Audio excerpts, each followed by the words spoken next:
This is the original stand back cake. It was in both. It has been mended many, many times. I don't know what the difference was, but this little cake must have just gone through more because it's been in pieces, but it's been all sewn back together, so it's good. So I'm gonna go put it on the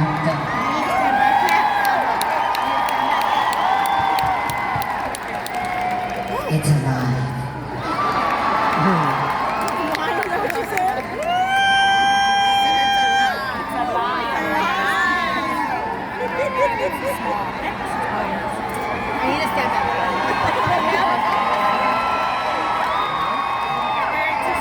So this next song is probably the only somewhat serious part of the show. And the reason being is that a long time ago, in like 2002, I think I started going to Bethesda and Walter Reed Hospital to visit the soldiers coming back from Iraq. And I would not have really known to do this had I not had an invitation. So when I was invited, I said, of course, I would love to do that. So I thought, a lot of these kids are going to be so much younger than me that they're not going to know me, so what am I going to do to get on their good side? So I made iPods with 937 songs on them, and it was everything you could imagine. Any kind of music you liked, it was on that iPod. I sourced it out completely. So when I walked in, if they said like, who are you, ma'am? I go like, I am your angel fairy godmother. Time to give you 937 great songs on your own very brand new iPod. So anyway, or they go like, Stevie Diggs, what are you doing here? And I'm like, I am your fairy godmother rock singer here to give you this iPod. So the iPod got me through the door and got me into the rooms where I could sit and talk to these people that were so amazing. I fell in love with each one of them, just totally. I stayed we'd get there at 2 and I'd stay there until 2 or 3 or 4 in the morning. And after about the third time I went, the doctors and the nurses would just go like, come on in. At first it was like, seriously, who are you? And then they'd go, here she comes. So I have to say, this was my finest hour. And when it was over, when I stopped going, I missed it terribly because I become so like connected and attached. But anyway, so when I was watching the Olympics, they ended right before the Ukraine war started.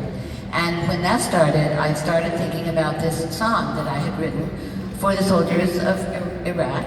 And I thought, I could sing this. This would work for right now. And it's really amazing as a songwriter when you hear an old song of yours that starts just coming back in the back of your brain and you're like, I'm getting a message here. So I said, well, I'm going to do that before we came out on this tour. And I've been doing it for the entire 2 years. And I just want to say that, people have a lot to say about people that get up and start talking about everything that's going on in the world. I am not trying to do that. I just was brokenhearted when Ukraine was starting to be taken over. I just was brokenhearted, and I thought, what would I do if I lived there? Oh my God, I'd be packing my stuff, And so I decided to do this song. So I have really nothing. I'm gonna stop talking a lot about it because it's just too much going on in the world, and I don't want to get people starting to tell me what I can and cannot say.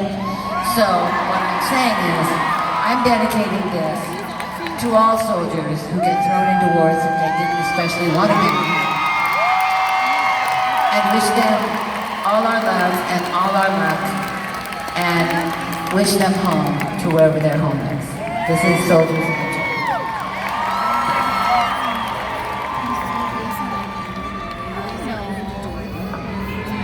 of the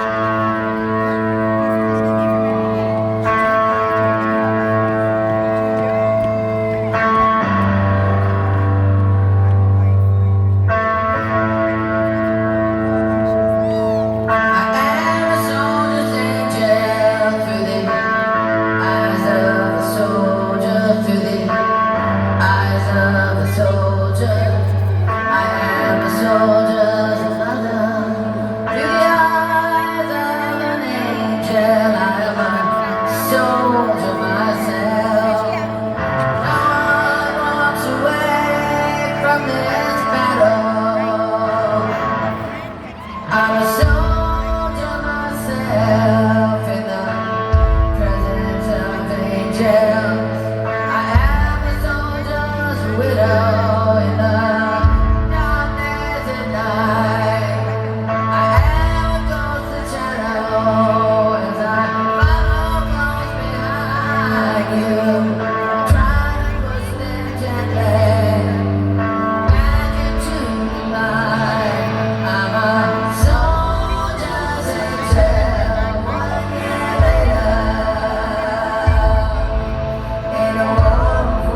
with